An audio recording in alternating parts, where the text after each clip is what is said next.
बच्चों, आज हम आरोह पुस्तक का तीसरा पाठ कुंवर नारायण द्वारा रचित कविता पढ़ने वाले हैं। इस पाठ में दो कविताएं हैं हमारे पास। एक है कविता के बहाने और दूसरी कविता है बात सीधी थी पर। तो ये दो कविताएं हैं। इस वीडियो में हम पहली कविता को पढ़ेंगे जिसका शीर्षक है कविता के बहाने। लेकिन इससे पहले हमें कवि के बारे में कुछ सामान्य बातें पता होनी चाहिए। तो आइए हम जानकारी लेते हैं कुंवर नारायण जी के बारे में। कुंवर नारायण का जन्म उत्तर प्रदेश में हुआ 19 सितंबर सन 1927 को। अब इनकी प्रमुख रचनाओं के बारे में हमें कुछ जानकारी होनी चाहिए। तो जो मैंने यहाँ पर रेखांकित की है यानी अंडरलाइन की है वो रचनाएं आप ज़रूर याद रखिए, कोई दूसरा नहीं। और इन दिनों ये दो काव्य संग्रह हैं इनके, जो बहुत ही महत्वपूर्ण हैं, क्योंकि इन्हीं दो काव्य संग्रहों से हमारी इस पुस्तक में जो दोनों कविताएं हैं वो ली गई है। यानी कोई दूसरा नहीं, इस काव्य संग्रह से हमारी इस आज के पाठ की दूसरी कविता बात सीधी थी पर ये कविता ली गई है। और जो एक और काव्य संग्रह है इन दिनों, इस काव्य संग्रह से कविता के बहाने ये कविता ली गई है। तो इन दोनों काव्य संग्रहों का नाम बच्चों आपको ज़रूर याद रखना है। और तीसरी एक इनकी बहुत ही महत्वपूर्ण रचना है आत्मजयी। आत्मजयी हालांकि आपको किसी परीक्षा में नहीं पूछेंगे, लेकिन चूंकि ये हिंदी की बहुत ही प्रसिद्ध रचना है इसलिए कुंवर नारायण की इस रचना का भी आपको पता होना चाहिए। आत्मजयी इनकी एक और रचना है जो कि प्रबंध काव्य है। अब बात करते हैं कुंवर नारायण को मिले हुए पुरस्कारों के बारे में। ये जो मैंने अंडरलाइन किए हैं ये तीनों पुरस्कार हिंदी साहित्य या हम कहें कि साहित्य के बहुत ही महत्वपूर्ण पुरस्कार हैं। एक है साहित्य अकादमी पुरस्कार, व्यास सम्मान और ज्ञानपीठ पुरस्कार। ये इन तीनों ही पुरस्कारों से कुंवर नारायण को नवाजा जा चुका है। अब हम आ जाते हैं इस कविता के मूल भाव के बारे में। यहाँ अगले पृष्ठ पर पाठ का जो दूसरा पृष्ठ है वहाँ पर इस कविता के मूल भाव के बारे में कुछ बातें लिखी हुई है, जिनको मैंने यहाँ पर ग्रीन इंक से यानी हरे रंग की स्याही से रेखांकित किया है। आइए देख लेते हैं। यहाँ पर कुंवर नारायण की दो कविताएं ली गई है। पहली कविता कविता के बहाने, जो इन दिनों संग्रह से ली गई है। मैं बार बार कह रहा हूँ कि आपको ये संग्रह का नाम जरूर याद रखना है। ये जो पहली कविता है जिसका शीर्षक है कविता के बहाने, ये इन दिनों काव्य संग्रह से ली गई है।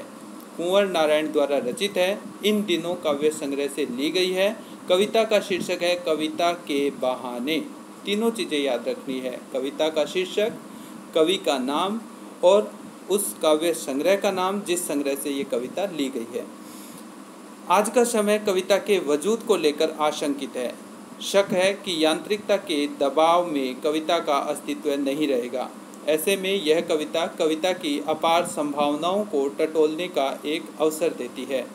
यानी आजकल जो टेक्नोलॉजी का युग चल रहा है, इसमें हर कोई ये सोचता है कि कविता जैसी जो चीज़ है या कविता जो कि भावनाओं को शब्दबद्ध करने का एक तरीका है, क्या इस तकनीकी युग में ये तरीका बचा रहेगा या चारों तरफ जो मशीनीकरण हो रहा है, जो यांत्रिकता आ रही है, जो टेक्नोलॉजी आ रही है, उस टेक्नोलॉजी के जाल में ये कविता कहीं खो जाएगी। इस बात का शक है उन लोगों को जो कि कविता को प्यार करते हैं। तो इस कविता में यही बताने की कोशिश की गई है कि कविता की जो संभावनाएं हैं वो अपार संभावनाएं हैं। यानी कविता में बहुत संभावनाएं हैं। कविता इतनी आसानी से अपने वजूद को नष्ट नहीं करेगी या नष्ट नहीं हो पाएगी। कविता की कोई सीमा नहीं है, कविता सीमाओं से परे है। ये बात इस कविता में हमें विशेष रूप से बताई गई है। आगे पढ़ते हैं। कविता के बहाने यह एक यात्रा है जो चिड़िया फूल से लेकर बच्चे तक की है। एक ओर प्रकृति है, दूसरी ओर भविष्य की ओर कदम बढ़ाता बच्चा। कहने की आवश्यकता नहीं है कि चिड़िया की उड़ान की सीमा है, फूल के खिलने के साथ उसकी परिणति निश्चित है, लेकिन बच्चे के सपने असीम हैं। बच्चों के खेल में किसी प्रकार की सीमा का कोई स्थान नहीं होता। कविता भी शब्दों का खेल है और शब्दों के इस खेल में जड़, चेतन, अतीत, वर्तमान और भविष्य सभी उपकरण मात्र हैं। इसलिए जहाँ कहीं रचनात्मक ऊर्जा होगी वहाँ सीमाओं के बंधन खुद ब खुद टूट जाते हैं, वो चाहे घर की सीमा हो, भाषा की सीमा हो या फिर समय की ही क्यों न हो। तो बच्चों, इस मूल भाव में ये बताया गया है कि जब हम ये कविता पढ़ेंगे तो हम इसमें 3 चीज़ों का जिक्र देखेंगे इस कविता में, यानी 3 चीज़ों का जिक्र आया है। पहली जो चीज़ है वो है चिड़िया। पहले इस कविता में बताया गया है कि कविता चिड़िया की उड़ान की भांति होती है, लेकिन अगली ही पंक्ति में ये भी बताया गया है कि चिड़िया की उड़ान में और कविता की उड़ान में काफ़ी अंतर होता है, क्योंकि चिड़िया की उड़ान की एक सीमा होती है जबकि कविता की उड़ान की कोई सीमा नहीं होती है। दूसरी जो चीज़ जिसका जिक्र इस कविता में किया गया है वो है फूल का खिलना। कवि ने फूल के खिलने से कविता के खिलने की तुलना की है और ये बताया है कि कविता भी फूल की भांति खिलती है, यानी इसमें कवि के भाव जो हैं वो खिल जाते हैं। लेकिन अगली ही पंक्ति में कवि ने ये भी बताया है कि फूल के खिलने और कविता के खिलने में काफ़ी अंतर है, क्योंकि फूल की अपनी सीमा होती है। फूल एक निश्चित समय तक ही खिला रह सकता है, उसके बाद वो मुरझा जाता है, लेकिन कविता के खिलने की कोई सीमा नहीं है। कविता अनंत काल तक खिली रहती है, वो मुरझाती नहीं है। तो चिड़िया की उड़ान से भी कविता को बेहतर बताया है, फूल के खिलने से भी कविता को बेहतर बताया है। क्यों? क्योंकि चिड़िया की उड़ान में और फूल के खिलने में दोनों में ही सीमा का बंधन है, यानी उनकी अपनी सीमाएं हैं जिनसे वो पार नहीं जा सकते। लेकिन कविता की कोई सीमा नहीं है, ये चिड़िया की उड़ान की भांति एक निश्चित दूरी तक ही नहीं उड़ती है, ये दूर दूर तक उड़ सकती है। इसी प्रकार से फूल के खिलने की भांति ये निश्चित समय तक ही खिली नहीं रहती है, ये लंबे समय तक खिली रहती है, अनंत काल तक खिली रहती है, जिसका कोई अंत नहीं है। तीसरी एक और चीज़ का जिक्र किया गया है। मैंने आपको बताया ना कि इसमें 3 बातों का जिक्र किया गया है। एक तो है चिड़िया की उड़ान, दूसरा है फूल का खिलना, और तीसरी एक चीज़ और कवि ने बताई है, वो है बच्चों का खेल। कविता को बच्चों के खेल की भांति बताया है, और यहाँ पर कवि ने कविता में और बच्चों के खेल में अंतर नहीं बताया है। कवि कह रहा है कि बच्चों के खेल में और कविता में दोनों में समानता है, दोनों समानांतर है। अब यहाँ पर समानांतर कैसे हैं? कवि का ये कहना है कि जिस प्रकार से बच्चों के खेल की कोई सीमा नहीं होती, वो किसी घर में खेलने चले जाते हैं, वो सारे घरों को एक ही घर समझते हैं, वो किसी प्रकार का भेदभाव नहीं करते, वो जाति के नाम पे, धर्म के नाम पे, भाषा के नाम पे किसी प्रकार का दुराव नहीं रखते, भेदभाव नहीं रखते, और वो हर घर को अपना ही घर समझकर हर तरह के बच्चों के साथ खेलना शुरू कर देते हैं। वो किसी प्रकार के बंधन में नहीं बनते।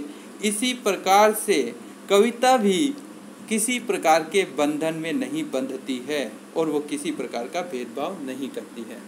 तो ये तो बच्चों मैंने आपको बताया है इस कविता के मूल भाव के बारे में। अब आइए इस कविता का अध्ययन करते हैं। पहला छंद है कविता के बहाने। इस कविता का पहला छंद है, मैं पढ़ रहा हूँ, आप सुनिए। कविता एक उड़ान है चिड़िया के बहाने, कविता की उड़ान भला चिड़िया क्या जाने, बाहर भीतर इस घर उस घर, कविता के पंख लगा उड़ने के माने, चिड़िया क्या जाने। यहाँ पर कवि कह रहा है कि कविता एक उड़ान है चिड़िया के बहाने। अगर चिड़िया के आधार पर या चिड़िया को सामने रखकर कविता के बारे में सोचें तो कविता भी चिड़िया की तरह ही एक उड़ान है। जिस तरह चिड़िया उड़ान भरती है वैसे कविता भी उड़ान भरती है। लेकिन कविता की उड़ान भला चिड़िया क्या जाने, लेकिन कविता की जो उड़ान है वो चिड़िया की उड़ान से अलग है और इसकी तुलना चिड़िया की उड़ान से नहीं की जा सकती। क्यों नहीं की जा सकती? क्योंकि बाहर भीतर इस घर उस घर, बाहर भीतर, बाहर यानी कि मन से बाहर यानी बाहरी दुनिया में, भीतर यानी मन के भीतर, इस घर उस घर, हर जगह कविता के पंख लगा उड़ने के माने। कवि जब कविता के पंख लगाकर उड़ता है तो उस उड़ने के माने यानी उस उड़ने के अर्थ को चिड़िया क्या जाने, चिड़िया क्या समझ सकती है। कहने का मतलब है कि चिड़िया के पास वो ताकत नहीं है कि वो कविता की भांति बाहर भीतर इस घर उस घर हर कहीं उड़ सके।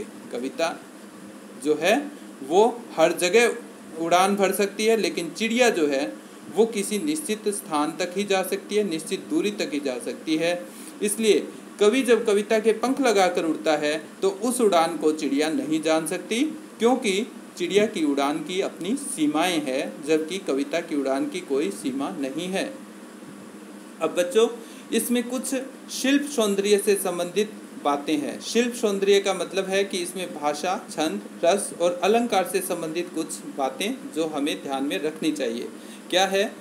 देखिए, बाहर, भीतर, इस घर, उस घर, इन सभी शब्दों में अंतिम जो वर्ण है वो है र। र, बाहर, भीतर, घर, घर, सब में जो है अंतिम वर्ण र है। तो जहाँ पर एक ही वर्ण की आवृत्ति होती है वहाँ पर अनुप्रास अलंकार होता है। तो यहाँ इन दोनों पंक्तियों में आप लिख सकते हैं अनुप्रास अलंकार। दूसरी बात, इसमें जो बात कही है कवि ने, बाहर भीतर यानी अंदर बाहर, और इस घर में उस घर में यानी हर एक घर में कविता जो उड़ती है, ऐसा क्यों कहा है कवि ने? क्योंकि कवि इसके माध्यम से कविता की सर्वव्यापकता बताना चाहता है कि कविता जो है वो सर्वव्यापक है, हर जगह मौजूद है। ये कविता का जो दायरा है वो कितना बड़ा है, ये बताने के लिए कवि ने ये बात कही है कि बाहर, भीतर, इस घर, उस घर, उड़ने के जो माने हैं वो कवि चिड़िया क्या जाने, यानी कि कविता जो है वो दूर दूर तक उड़ान भरती है, अनंत तक उड़ान भरती है, उसका कोई उड़ान का अंत नहीं है। दूसरी बात हमें जाननी चाहिए, यहाँ पर चिड़िया क्या जाने, ये जो पंक्ति है इसमें प्रश्न अलंकार है। जहाँ पर भी कविता में प्रश्न बन जाए वहाँ पर प्रश्न अलंकार होता है। तो चिड़िया क्या जाने इसमें प्रश्न अलंकार है, और कविता के पंख लगाना इसमें रूपक अलंकार भी बनता है। तो बच्चों ये कुछ शिल्प सौंदर्य से संबंधित बातें हैं जो आपको समझनी होगी, क्योंकि परीक्षा में जब प्रश्न आता है तो अक्सर ये पूछा जाता है कि इस कविता का भाव सौंदर्य और शिल्प सौंदर्य बताइए। तो भाव सौंदर्य में कविता का जो भाव है, जो मैं आपको भाव बता रहा हूँ, जो उसका भावार्थ है वो बताना होता है, और शिल्प सौंदर्य में उसकी भाषा, छंद, रस और अलंकार के ऊपर प्रकाश डालना होता है। अब इसकी अगर भाषा की बात करें तो इसकी भाषा सरल है, सुगम भाषा है और प्रवाहमयी भाषा है। प्रवाहमयी यानी इसमें एक फ्लो है, भाषा में प्रवाह है। और इसके अलावा हम कह सकते हैं कि ये कविता छंद मुक्त कविता है, यानी कोई छंद में बंधी हुई कविता नहीं है, ये छंदबद्ध कविता नहीं है, ये छंद मुक्त कविता है। और ये गेय कविता नहीं है, गेय यानी गाने योग्य कविता भी नहीं है, लेकिन इसमें एक लयबद्धता है। लयबद्धता यानी कि एक रिदम है, एक लय है इस कविता के अंदर। अब आगे चलते हैं। कविता एक खिलना है फूलों के बहाने, कविता का खिलना भला फूल क्या जाने। कवि कह रहा है कि कविता अगर फूलों की नज़र से देखें या फूलों के आधार पर कविता को देखें तो कविता भी एक फूलों की तरह खिलना ही है, लेकिन कविता का खिलना भला फूल क्या जाने। लेकिन फूलों का जो खिलना है वो बहुत ही सीमित होता है, इसलिए फूल कविता के खिलने को नहीं समझ सकते। अब फूलों का खिलना सीमित कैसे होता है?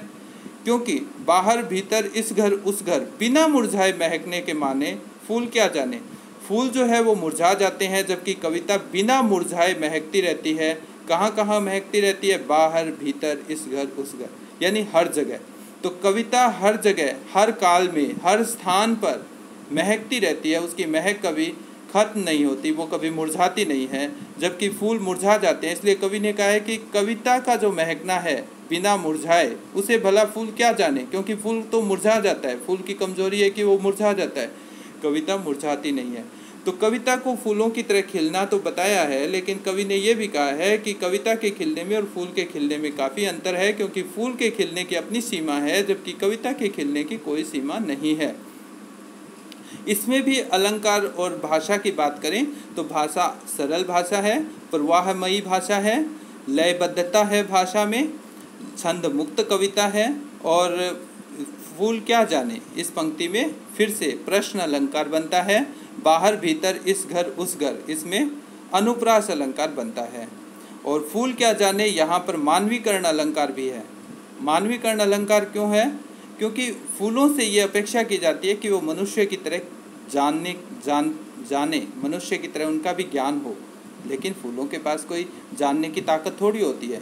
तो जहाँ पर निर्जीव या प्रकृति की दूसरी चीज़ों में मनुष्य की भांति किसी गतिविधि का आरोप किया जाता है, तो वहाँ पर मानवीकरण अलंकार होता है, यानी प्रकृति की किसी अन्य चीज़ को मनुष्य की भांति किसी कार्य को करते हुए दिखाया जाए तो वहाँ मानवीकरण अलंकार होता है। अब अंतिम छंद है।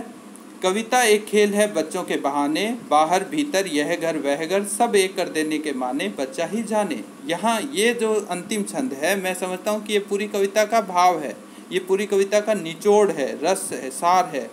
कैसे? कवि कह रहा है कि कविता एक खेल है बच्चों के बहाने। अगर बच्चों की नज़र से देखें या बच्चों के आधार पर कविता को तोलें तो कविता भी बच्चों के एक खेल की तरह है। बाहर भीतर यह घर वह घर, कविता भी बच्चों की भांति बाहर भीतर, इस घर में उस घर में, सब घर एक कर देने के माने बच्चा ही जाने। यानी बच्चा जिस प्रकार से हर घर को एक कर देता है खेल करके, यानी वो किसी घर में भेदभाव नहीं करता, किसी सीमा किसी बंधन को नहीं मानता, वैसे ही कविता भी हर एक जगह व्याप्त होती है, वो समय के बंधनों में नहीं बनती है। और इस प्रकार से बच्चा ही कविता को समझ सकता है। कवि क्या कर रहा है यहाँ पे कि यह घर वह घर, सब घर एक कर देने के माने बच्चा ही जाने। सब घर को एक कैसे किया जा सकता है, यानी हर एक घर को अपना कैसे समझा जा सकता है, ये बच्चा ही जान सकता है, बड़े नहीं जान सकते। बड़े जिस प्रकार से भेदभाव करते हैं, आपस में दुराव रखते हैं एक दूसरे से, वैसे बच्चे कभी नहीं रखते। आपने देखा होगा कि बच्चे उन बच्चों के साथ भी खेलते हैं जिनके घर में उनके माता पिता जाने के लिए मना कर देते हैं उन्हें। तो बच्चे किसी प्रकार के बंधन को नहीं मानते, बच्चे किसी प्रकार की सीमा को नहीं मानते। ठीक उसी प्रकार से कविता भी किसी बंधन में नहीं बनती, कविता भी किसी सीमा को नहीं मानती। इसलिए अगर कविता के कोई चीज़ समानांतर है तो वो चिड़िया की उड़ान नहीं है, वो फूलों का खिलना भी नहीं है। वो समानांतर चीज़ क्या है? वो है बच्चों का खेल, वो कविता के समानांतर है। उससे हम कविता को समझ सकते हैं। जिस तरह बच्चों का खेल बंधन रहित होता है, सीमा रहित होता है, वैसे ही कविता भी बंधन और सीमा रहित होती है। तो बच्चों, कुल मिलाकर के इस पूरी कविता में यही बताया गया है कि कविता का कोई बंधन नहीं होता, कविता किसी सीमा में नहीं बनती, कविता में अपार संभावनाएं हैं। इसलिए कविता का वजूद जो है वो इस यांत्रिक युग में भी कभी खत्म नहीं होने वाला। अब हम बात कर लेते हैं इस पाठ के प्रश्नों के बारे में। देखिए, एक कविता है बात सीधी थी पर ये कविता अभी हम नहीं पढ़ रहे हैं। हम सिर्फ जो अभी कविता हमने पढ़ी है कविता के बहाने, उस कविता के प्रश्नों की चर्चा करते हैं साथ साथ में। पहला प्रश्न क्या है? पहला प्रश्न है, इस कविता के बहाने बताएं कि सब घर एक कर देने के माने क्या है। इसमें आया है कि सब घर एक कर देने के माने बच्चा ही जाने। सब घर एक कर देने के माने क्या है, यानी इसका क्या मतलब है? इसका मतलब है कि बच्चा जिस प्रकार से किसी भी घर में भेदभाव नहीं करता है, किसी भी घर को पराया नहीं समझता है, किसी भी दूसरे बच्चे के साथ वो किसी प्रकार का भेदभाव नहीं समझता है, वैसे ही कविता किसी बंधन में नहीं बनती, कविता भी किसी भी बंधन को स्वीकार नहीं करती। इस प्रकार से सारे घर एक कर देना, यानी कि कविता भी हर एक के दिल की बात होती है, हर एक के मन की बात होती है। कविता किसी खास लोगों के मन की बात नहीं होती। तो ये इसका मतलब है। दूसरा प्रश्न है, उड़ने और खिलने का कविता से क्या संबंध बनता है? उड़ने और खिलने का ये संबंध बनता है कि कविता भी उड़ान की तरह है। इसमें कवि भावों की उड़ान भरता है, लेकिन ये उड़ान अनंत है, इसकी कोई सीमा नहीं है। जबकि चिड़िया जैसे पक्षियों की उड़ान जो है वो एक सीमा तक होती है, एक उनकी लिमिटेशन है, एक उनका दायरा है। इसी प्रकार से खिलने का कविता से क्या संबंध बनता है? कविता भी फूलों की तरह भावों का खिलना होता है। भाव जब खिलते हैं तो कविता बन जाती है, जैसे फूल में पंखुड़ियाँ खिलती है वैसे ही। लेकिन इसका क्या संबंध बनता है? इसका संबंध ये बनता है कि फूलों के खिलने का अपना एक दायरा है, फूलों की अपनी एक सीमा है। वो थोड़े देर खिल करके फिर मुरझा जाते हैं, लेकिन कविता कभी मुरझाती नहीं है। कविता अनंत काल तक खिली रहती है, वो अपनी खुशबू अनंत काल तक बिखेरती है। तीसरी बात, कविता और बच्चे को समानांतर रखने के क्या कारण हो सकते हैं? कविता और बच्चा दोनों समानांतर है, यानी दोनों में अंतर नहीं है, समान है दोनों। कैसे? क्योंकि बच्चे के जब खेल खेलते हैं तो उसमें किसी प्रकार का भेदभाव, बंधन या सीमा नहीं होती। उसी प्रकार कविता में भी किसी प्रकार का भेदभाव, बंधन या सीमा नहीं होती। चौथा प्रश्न है, कविता के संदर्भ में बिना मुरझाए महकने के माने क्या होते हैं? बिना मुरझाए महकने के माने क्या होते हैं कविता के संदर्भ में? यानी कविता बिना मुरझाए महकती है, इसका क्या मतलब है? इसका मतलब ये है कि कविता अनंत काल तक अपनी अपनी प्रासंगिकता बना के रखती है। यानी आप देख लीजिए कि हम कबीर को आज भी पढ़ते हैं, जबकि कबीर को पैदा हुए कई 100 साल हो चुके हैं। इसी प्रकार से तुलसी, सूरदास, मीरा, इन सब की कविताएं हम आज भी पढ़ रहे हैं और आज भी वो हमें प्रेरणा दे रही है। यानी कि समय के साथ ये कविताएं मुरझाई नहीं है, ये हमेशा खिली रही और आगे भी खिली रहेगी। उसी प्रकार से कविता जो है वो बिना मुरझाए महकती रहती है अनंत काल तक। 5वीं बात, भाषा को, हाँ, ये अगला जो प्रश्न है 5वां, ये हमारी दूसरी कविता से है, इसलिए इसको हम अगले वीडियो में पढ़ेंगे। तो आज अब तक यहीं समाप्त करते हैं। धन्यवाद।